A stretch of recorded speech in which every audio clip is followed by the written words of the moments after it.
Wurzelkraft ist kein Kuss. Wurzelkraft ist ein Ruf. Ein Ruf nach innerer Ruhe, ein Ruf nach Klarheit, ein Ruf nach Lebendigkeit.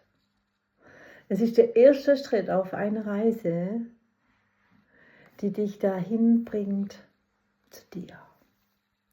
Denn ohne Wurzeln keine Flügel, ohne Kraft keine Freude, ohne Selbstliebe keine erfüllte Beziehung.